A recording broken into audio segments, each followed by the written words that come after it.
जो इंसान की आंखों से अल्लाह के खौफ से निकलता है, अल्लाह के डर से निकलता है, वो आंसू के कतरे अल्लाह ताला को बहुत पसंद है। वह कतरतु दमिन तुहराकु फी सबीलिल्लाह, और दूसरा वो खून का कतरा जो अल्लाह की राह में बहाया जाता है, अल्लाह की राह में शहीद होने वाला, अल्लाह की राह में जिहाद करने वाला, अल्लाह की राह में लड़ने वाला, उसके खून के कतरे अल्लाह ताला को बहुत पसंद है। वो आंसू जो अल्लाह के खौफ से निकलते हैं मेरे भाई, वो आंसू अल्लाह को बहुत पसंद है। अल्लाह के प्यारे नबी फरमाते हैं, बुखारी और मुस्लिम की रिवायत है, कयामत का दिन होगा, सूरज 1 मील की दूरी पर होगा, लोग गर्मी से पसीने से बेहाल होंगे। सबअतुन युज़िल्लुहुमुल्लाह, 7 तरीके के बंदे अल्लाह ताला के ऐसे होंगे जिनको अल्लाह ताला अपने अर्श का साया देगा। उन 7 खुशनसीब बंदों में एक बंदा वो भी होगा, व रजुलुन ज़करल्लाह खालियन फफ़ाज़त ऐना, अल्लाह का वो बंदा जिसने तन्हाई में, अकेले में, बंद कमरे में बैठ करके अल्लाह को याद किया, अपने गुनाहों को याद किया, अपने पापों को याद किया, अपनी नाफरमानियों को याद किया, और उसकी आंखों से आंसू बह पड़े, वो रोने लगा। उस अल्लाह के खौफ से बहने वाले आंसू को अल्लाह ताला कयामत के दिन उनकी लाज रखेगा, और उस इंसान को अल्लाह ताला कयामत के दिन गर्मी से बचाएगा, सूरज की तपिश से बचाएगा। मेरे भाइयों, मैं फिर से उसी आयत को पढ़ता हूं जो खुतबे मसनूआ के बाद मैंने पढ़ी थी। कुरान सवाल कर रहा है हमसे और आपसे, अलम यानि लिल्लज़ीना आमनू अन तख्शा कुलूबुहुम लिज़िक्रिल्लाह, ऐ ईमान वालो, क्या अभी वो समय नहीं आया कि अल्लाह का कलाम सुन करके तुम्हारे दिल पिघल जाए। मेरे प्यारे नौजवान साथियों, तुमसे भी एक बात कहनी है, नौजवानी बड़ी खतरनाक उम्र होती है। शैतान सबसे ज्यादा अगर किसी उम्र के अंदर इंसान को बहकाता है तो जवानी में बहकाता है। जितना गुना इंसान जवानी में कर लेगा बुढ़ापे में नहीं कर पाएगा। शराब इंसान आमतौर से जवानी में पीता है, ज़िनाकारी के अड्डे आमतौर से जवानी में आबाद होते हैं, टाइम का गलत इस्तेमाल आमतौर से जवानी में इंसान करता है। जब इंसान 50 साल का हो जाता है, 60 साल का हो जाता है, तो ऑटोमेटिक उसको ये एहसास हो जाता है अब तो मरने वाला हूं, अब तो कब्र में जाने वाला हूं, तब तो इंसान ऑटोमेटिक सुधर जाता है। असल जो सुधरने की उम्र है वो तो जवानी की उम्र है, जो तौबा करने की उम्र है, जो अल्लाह से माफी मांगने की उम्र है, माफ करना, वो 20 से 40 साल के बीच की उम्र। फारसी का एक शायर कहता है, दर जवानी तौबा करदन शेवे पैगंबरी, वक्त पीरी गुर्गे जालिम नी शवत परहेज का। जवानी में तौबा करना नबियों का तरीका है, बुढ़ापे में तो भेड़िया भी शरीफ बन जाता है। जब पेट में आंत नहीं, मुंह में दांत नहीं, तब शरीफ बन गए तो कौन सा कमाल किया। मेरे प्यारे नौजवान साथियों, आज अपनी जवानी का गलत इस्तेमाल करने के पहले सोच लेना कि अल्लाह ताला क्या इसका हिसाब देना पड़ेगा। गुनाह की लज्जत तो आज मिल जाएगी, गुनाह का मजा तो मिल जाएगा, मगर इस गुनाह के बाद इसका जो असर तुम्हारी जिंदगी पर पड़ेगा, जो पछतावा तुम्हें होगा, उस पछतावे के बाद तुम्हारे सामने कोई रास्ता नहीं होगा।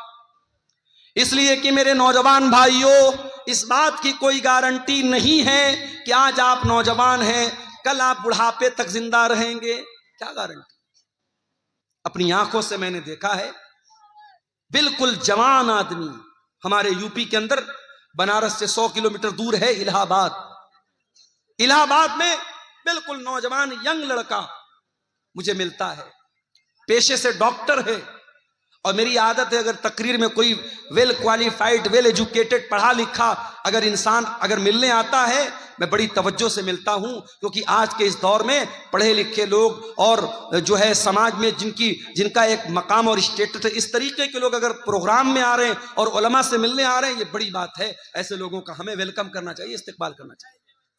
नौजवान लड़का है 20-22 साल का, मिलने आता है, मौलाना आपकी तकरीर बहुत शौक से सुनता हूं, बड़ी मोहब्बत करता हूं। नंबर का आदान प्रदान होता है, बीच बीच में कभी कभी व्हाट्सएप भी करता है, फेसबुक भी चलाता था वो लड़का। फिर एक दिन उसके फेसबुक पर एक पोस्ट आई, मैं बहुत बीमार हूं, मेरे लिए दुआ कीजिएगा, मैं बहुत बीमार हूं।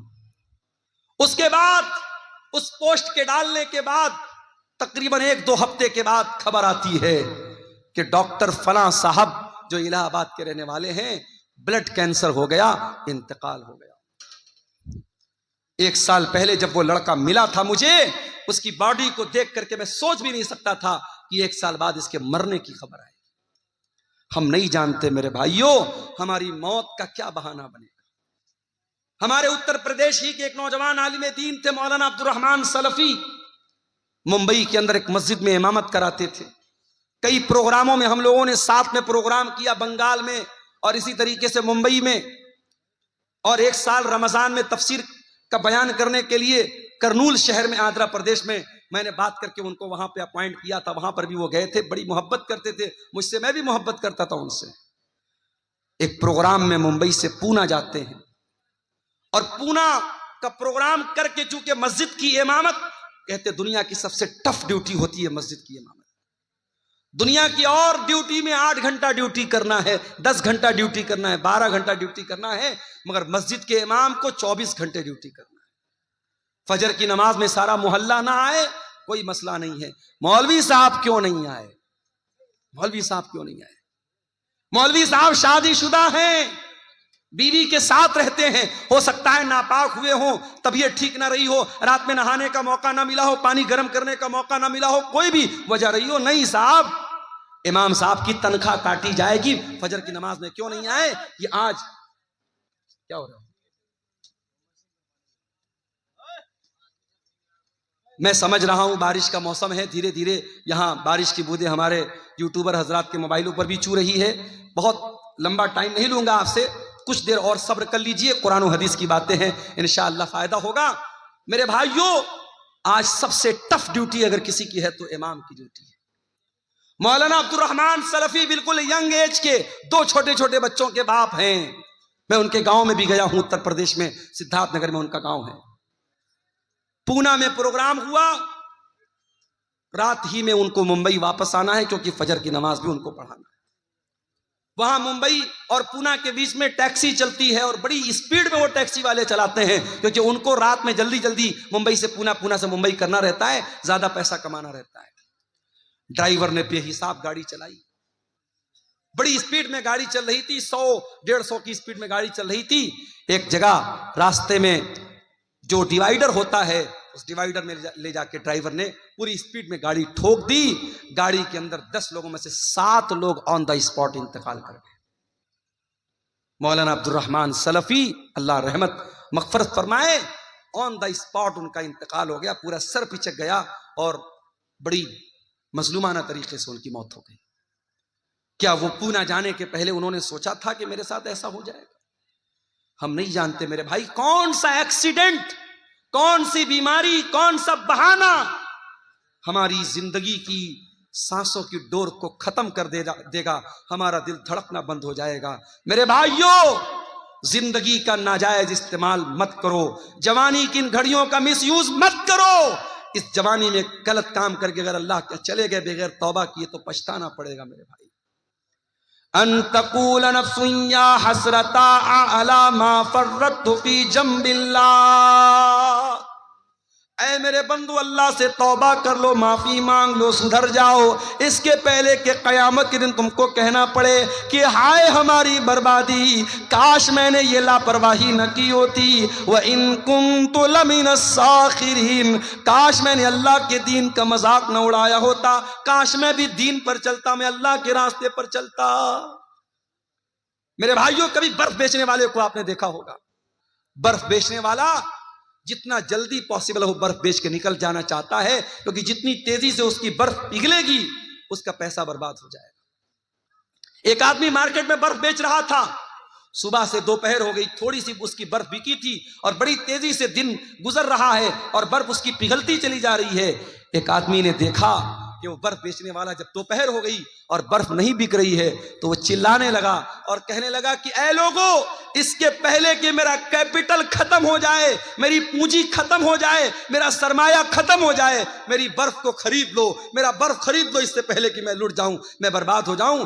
वो आदमी कहता है उस बर्फ बेचने वाले को जब मैंने देखा तब मुझे कुरान की इस आयत का मतलब समझ में आया, वल अस्र इन्नल इंसान लफी खुस्र, कसम है जमाने की, बेशक इंसान बहुत बड़े घाटे में है।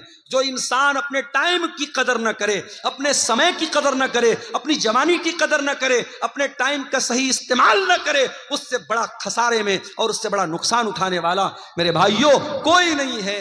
आज हमारे नौजवान साथियों को इस पर भी गौर करने की जरूरत है कि आप अपनी जवानी को कहां गुजार।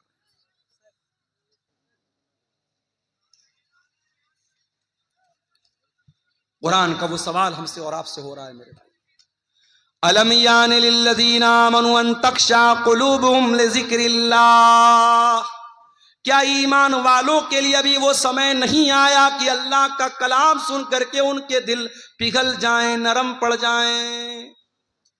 आज हमारे दिल इतने कठोर हो चुके हैं, मुर्दे को दफनाने के लिए कब्रिस्तान में लेकर के जाते हैं, अपने हाथों से कफनाते हैं, दफनाते हैं, मिट्टी देते हैं, फिर भी हम कोई एहसास नहीं होता कि एक दिन हमारे साथ यही होने वाला है। मेरे प्यारे भाइयों, आज बंद कमरे में लाइट को बंद कर दिया जाए, पंखा बंद कर दिया जाए, कमरा बंद कर दिया जाए, चारों तरफ से पैक कर दिया जाए और उस कमरे में हमको रखा जाए, हमारा दम घुटने लगेगा, हम बेचैन हो जाएंगे। ओ लोगों, जरा तसव्वुर करो, जरा गौर करो, कब्र के अंदर जब आप जाएंगे मेरे भाइयों, हम और आप जाएंगे, उस कब्र के अंदर हमें रखा जाएगा और मिट्टी डाल करके लोग चले जाएंगे। न वहां कोई लाइट होगी, न वहां कोई एसी होगा, न वहां कोई कूलर होगा, न वहां कोई पंखा होगा। वहां अगर एसी और कूलर और रोशनी मिलेगी, हमारे ईमान की बदौलत मिलेगी, हमारी नेकियों की बदौलत मिलेगी। मेरे भाइयों, दुनिया में एसी बहुत लगवाया आपने, दुनिया में पंखा बहुत लगवाया आपने, दुनिया में लाइटिंग बहुत लगवाई आपने, कब्र में वो लाइटिंग कैसे मिलेगी? जरा इस पर भी गौर करो मेरे प्यारे साथियों।